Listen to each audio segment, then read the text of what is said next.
I am a senior fellow. Thank you, Tatiana. As you can tell, we are recording this event, and all materials will be available on the Peer TA and other OFA websites coming soon. So I am Melissa Wavelet, a senior fellow at the Center for Data Insights at MDRC. It's a real pleasure to have you all join us today. Thank you for making the time in your busy schedules. This is the first event of the TOTAL project. TOTAL stands for TANF Outcomes Technical Assistance and Logistics Project. You will probably never hear me say all those words again. So TOTAL project is how we'll refer to this. And today's event is focusing on the work and education outcomes reporting part of the project. There is a second part, which is a pilot, and that is not the topic that we're centered on today. Our focus is on understanding the requirements and your needs for the work and education outcomes reporting requirements that took effect October 1, and with reporting to start next year. Next slide. So this is how we will spend our time together today. We will briefly share introductions, let you know who is in the room. I will provide a quick overview of the project, and then we will go into the work and education outcomes reporting and cover the basics. If I can ask everyone to mute your machines, we're allowing you to unmute as needed, but please stay muted unless you have a question. So as I was saying, our work and education outcomes reporting is the focus of today's event. So we will provide you the basics of what that is about. We will, some of this will be very familiar to those of you who've been studying the technical resources kit or have been already starting to prepare for the data collection and data analysis. For others who are less familiar, this will give you a chance to hear some of the basics, and then we want to prioritize our time together with you today in breakout groups, and then we will close with next steps. Throughout today's event, you can enter any questions into the chat. You should see on the bottom of your screen a menu bar with chat as an option. You can type in your questions there. We will be saving the chat both in this large group and in the breakout groups. So all questions asked will be accounted for during our large group and our breakout groups discussions. Okay, let's move to the next slide and go to the introductions. So as I said, my name is Melissa Wavelet, and I am at MDRC. I am joined by my colleagues Rick Hendra, Gilda Azurdia, Edith Yang, and Katja Gulkin. I'm also joined by colleagues at MEF Associates who are leading the TOTAL project. They include Donna Pavetti, Tatiana Schaefer, Alina Morrison, Ali Burns, and Sophia Torres. And none of this would be possible without the support of our federal partners at the Office of Family Assistance, and most notably Damon Waters and Lauren Frohlich, and I'll pass the mic to Lauren. Thanks, Melissa. And welcome, everyone. We're very glad that you're able to join and very excited to be bringing this promised technical assistance to you finally. You may recall that I presented some months ago, once we released the interim final rule, the technical resource guide and associated guidance. So you'll see some of that again today, but really we're excited to be able to share the opportunity for more continued technical assistance with this really fantastic team of support. I did want to just point out two quick things. One of which is that you can expect the next draft of the information collection instruments. We're hoping to post next week. So please check back on OFA's Fiscal Responsibility Act website to see those drafts. They're not major changes, but we've been trying to be responsive to the comments we've received, to ones that we can change at this stage. Some comments will need to be resolved when we finalize the rule itself, and the comment period for the interim final rule ends December 26th. So you still have about 6 weeks to get those formal comments in on the rule. So we encourage you. And that is all I have to say, but looking forward to the conversation later, and you're in good hands with this team. Thanks, Melissa. Thanks, Lauren. Okay, so next slide, please. So the total project, the goals and objectives of this effort is really an investment in you as the states and territories who will respond to the new reporting requirements as outlined in the Fiscal Responsibility Act passed by Congress last year. So the FRA for short. So as I mentioned, there are two components to the total project. One is for all states and territories, and a second is for pilots that are yet to be chosen, yet to be announced. But nevertheless, this entire investment is about preparing you and your capacity to successfully report and collect the data needed to meet the new requirements. So number 2 lists A through E, and none of this should be a surprise to you. We hope to identify promising approaches in the collection and reporting of data. We will facilitate peer exchange and engagement, so you will not only learn from OFA and from this project team, but learn from each other. We will link you with subject matter experts. And then, of course, the pilots will be testing new strategies, and they will get some tools and expertise to plan and implement those pilot activities. While the project will do all of what I just said, this webinar is focused on the work and education outcomes reporting. So let's move to that. Next slide, please.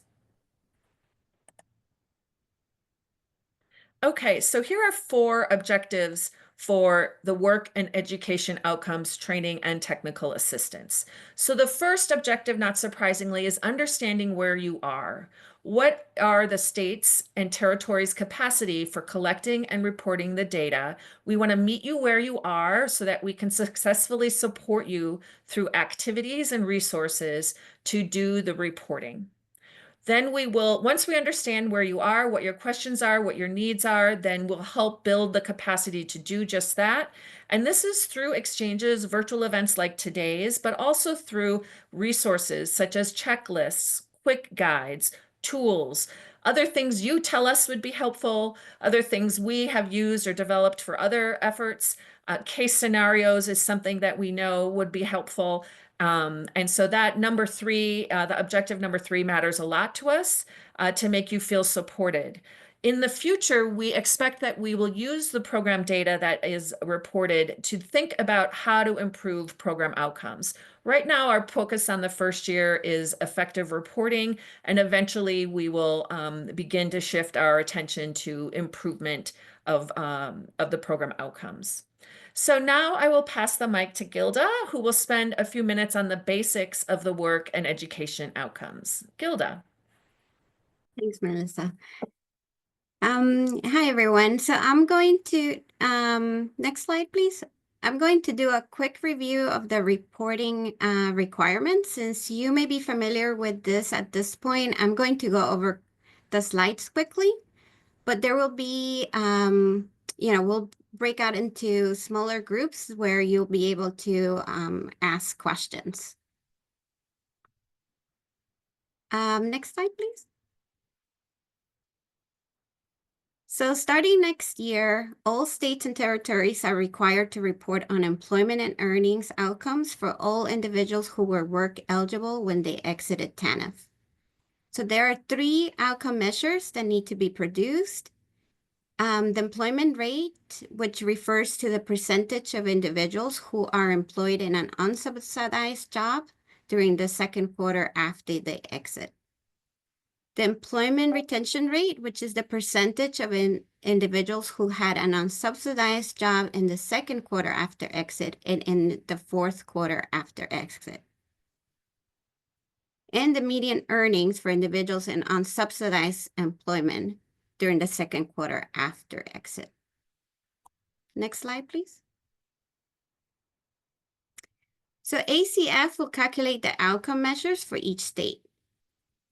The states are required to submit the work outcomes of TANF exited reports on a quarterly basis. These reports must include all the Social Security numbers of all work-eligible individuals who exited TANF in a given quarter. ACF will then take these Social Security numbers and match them to the quarterly wage records in the National Directory of New Hires, or NDNH data, and they will generate the outcome measures. The first report is due next year on May 15. The supplemental work outcomes report can also be submitted annually by interested parties or states. These reports allow states that already have performance reporting infrastructure in place to provide calculated outcome measures with alternative data sources.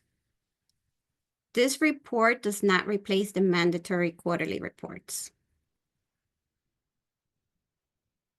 Next slide, please. So states will also be required to report on school outcomes. But before we continue with the presentation, we wanted to take a minute to hear from you and do a quick poll.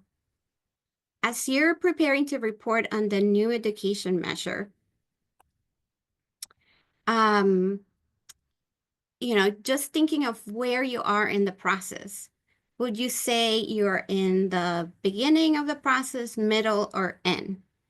So if you're at the beginning of the process, you may be just starting to collect the data or you're still just thinking about what the FRA requirements are. If you're in the middle, you may already, be collecting the data, but still be facing challenges with data quality.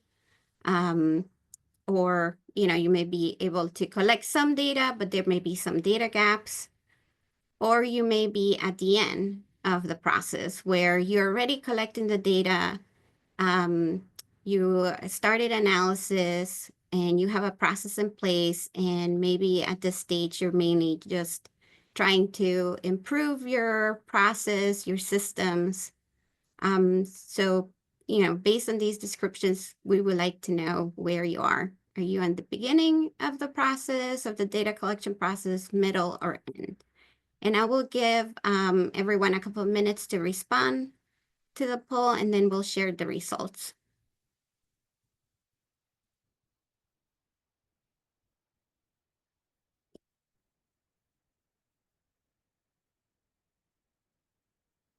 So, Elaine.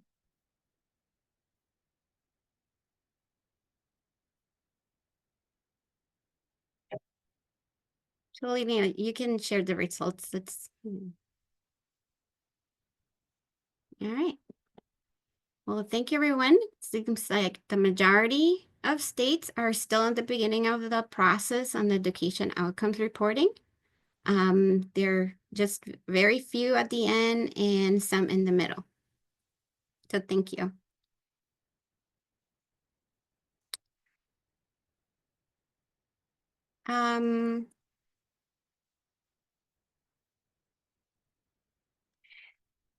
So on education outcomes, states only need to report on the percentage of individuals who attain a secondary school diploma or its recognized equivalent while receiving assistance or within 1 year after the individual exited the program.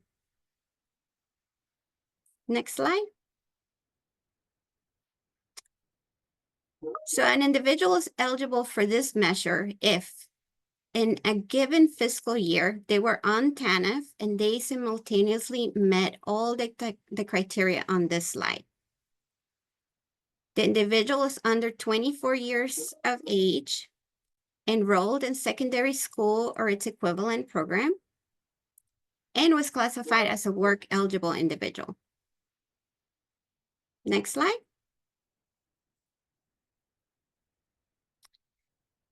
So all those who meet the eligibility criteria should be counted on this measure. Because the measure is looking at educational attainment 1 year after exit, and there may be a lag on when the education records become available. The first report is not due until November 14. 2027. And this is for the 2025 fiscal year. So now we'll turn it over back to Melissa. Thanks, Gilda. Next slide, please. Now we want to hear from you. We're going to ask you a few questions using the poll functionality on the Zoom work meeting. So the first question that Alina will set up for you to answer is, where do you collect or plan to collect information on enrollment in secondary school? So this is focused on enrollment, not attainment, and secondary school only, so high school only, not the equivalent. You can select all choices that apply in the poll that you're seeing in front of you.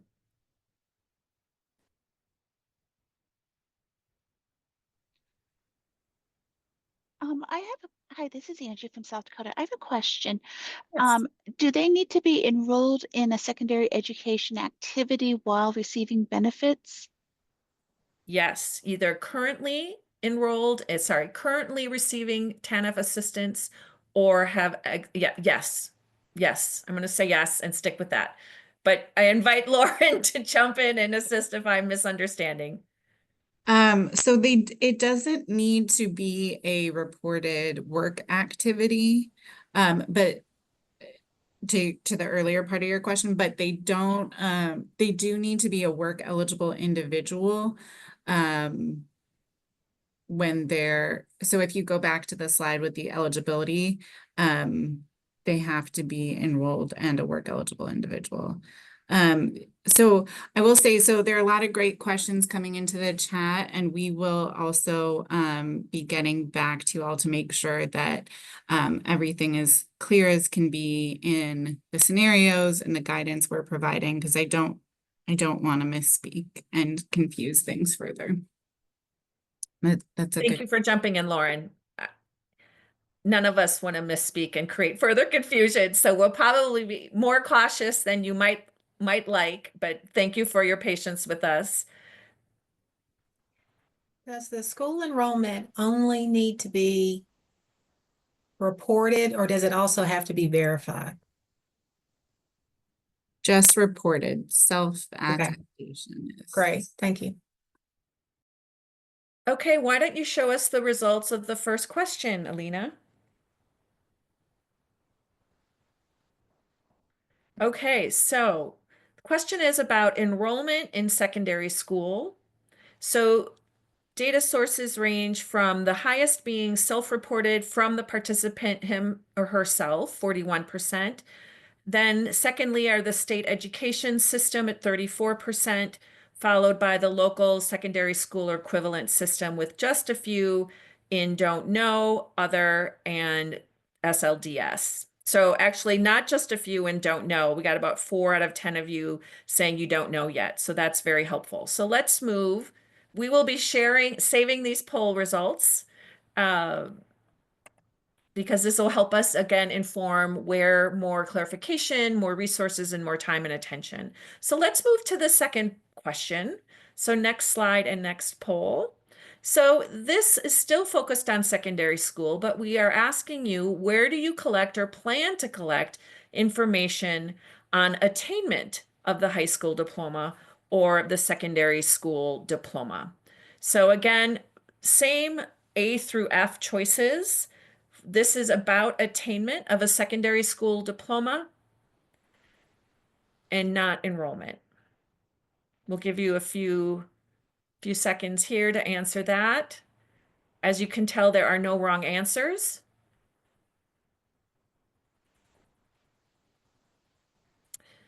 The poll says,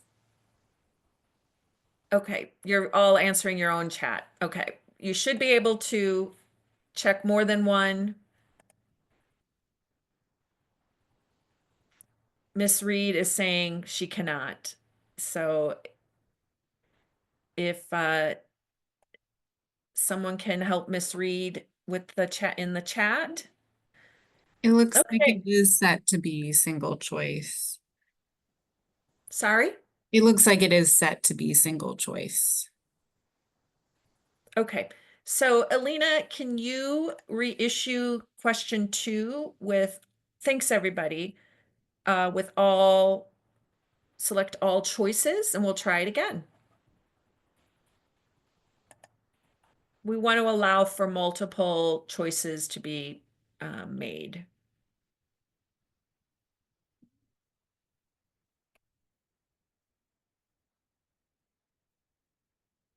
Thanks for your patience, everybody.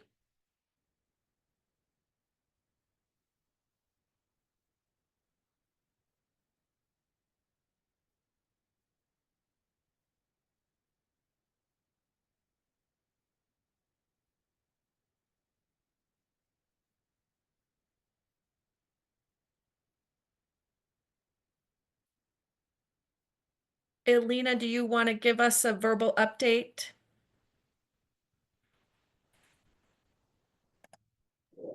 Yes, it's showing multiple choice on my end. I'm not sure. I can try relaunching it and see if that changes. Okay, why don't you try relaunching it? And if this one doesn't work, we'll move to number 3. And our intention here is for multiple choice, so thank you for bearing with us. Okay, question 2 again. This, just to underscore, this is about attainment of a secondary school completion diploma, high school diploma.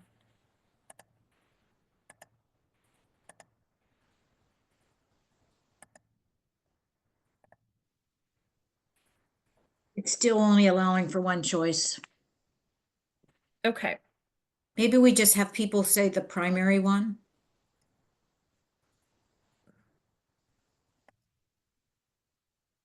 okay, so let's go with the one that you anticipate being your primary source. And then we'll give it another 5 seconds, and Alina, then you can share the results.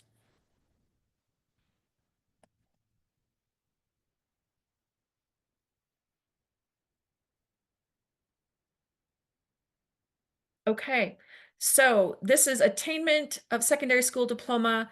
Self-reported is the majority, state education system coming in second, and similarly, about 24% are unsure or don't know yet. Okay, so now we're going to shift to the equivalent measures. So education question 3 is, where do you collect or plan to collect information on enrollment in secondary school equivalency or GED programs? So you'll notice there is an addition of the community college system in this list. We'll give everyone a few moments.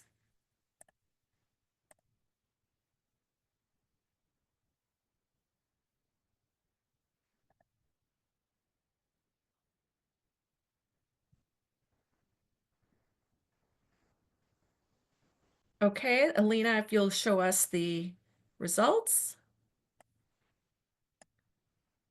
All right, so this one is 65% self-reported from participants, followed by 31% expecting their state education system to assist, and 27% don't know.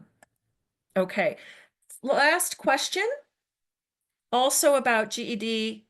Okay, so for that question, you could pick multiple answers. Okay, so if you can pick multiple answers, please do so. If you can't, pick the primary one. Okay, question 4. Where do you collect or plan to collect information on attainment of secondary school diploma equivalency or GED? So this again is about attainment of the equivalency or GED and not about enrollment. And you will also see the community college option in this poll.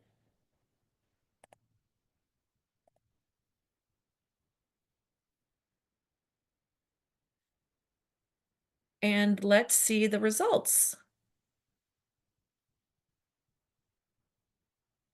Okay. Similar trends here with majority being self-reported, followed by the state education system with a mix of local secondary school or equivalent and the community college. And we've got about 23% still going to learn where this is coming from. Okay, thanks all for bearing with us as we did the poll. Next slide, please. Now we're going to move into our breakout groups. So I will give the instructions for this. You will be self-selecting into a group. If you could go to the next slide. So just as we used the beginning, middle, and end as a way for you to self-assess where you are in the process of preparing to report on your education outcomes, our breakout groups will focus on where you are on your education outcomes reporting for 20 of the 30 minutes, and the last 10 minutes will be on the work outcomes. So when you're self-assessing, put the education outcomes in your mind, at top of mind, when you're thinking about, should I self-select into a beginning breakout group, a middle breakout group, or an end breakout group? Again, many of you voted for beginning. A few of you voted for middle and fewer for the end. So we will be offering 3 beginning breakout groups. One, there will have a facilitator in each one with a note taker in each one. So any questions that you are asking verbally and that are asked in the chat, we will be recording those and getting those and to inform again how we develop resources and activities.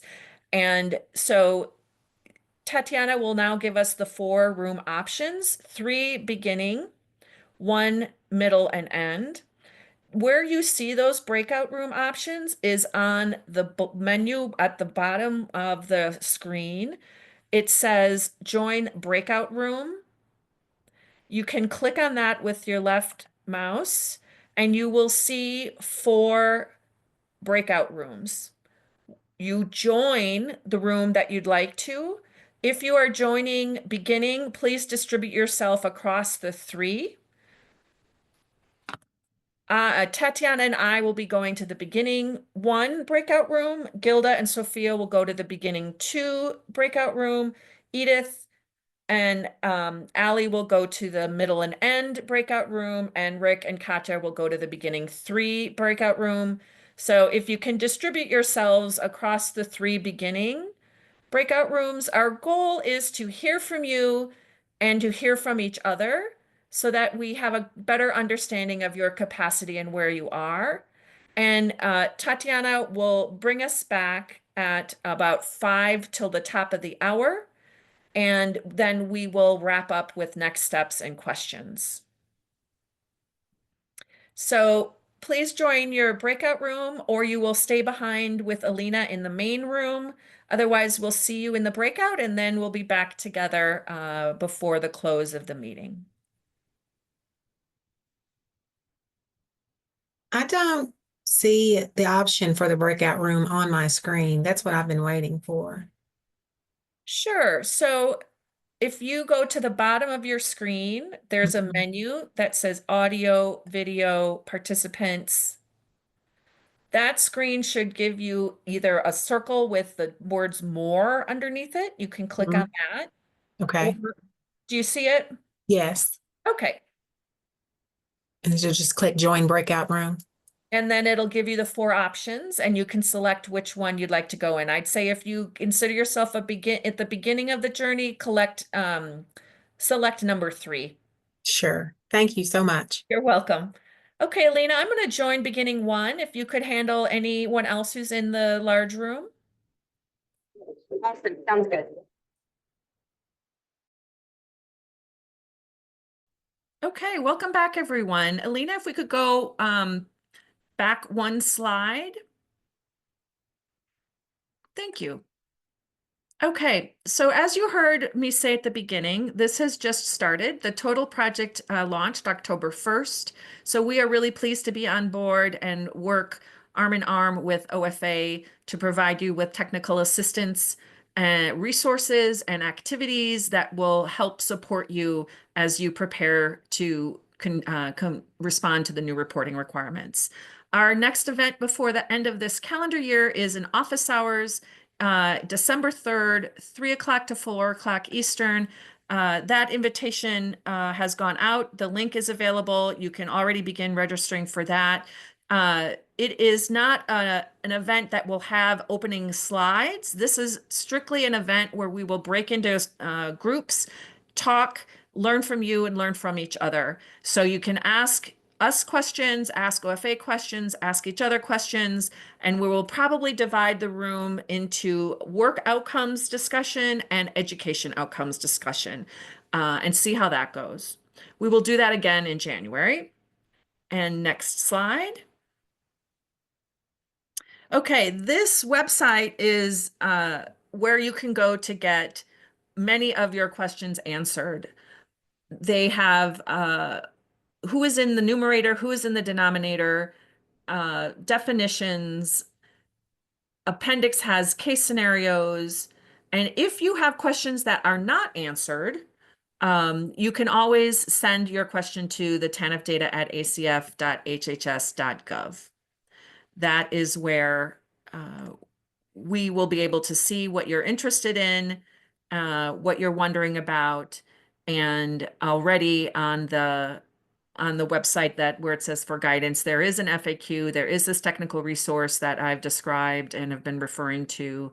And we'd like you to stay tuned for more resources like checklists and quick guides, as well as updates to the FAQ and the technical resource. So this is a website you should bookmark so that you have it easy to click on, and the email is where you can ask us questions. So any more questions, please put them in the chat. We will be saving all of the chat from both the large group and the small group. We thank all of you for registering and taking your time out of busy days to join us. And so thanks again, and we will see you soon.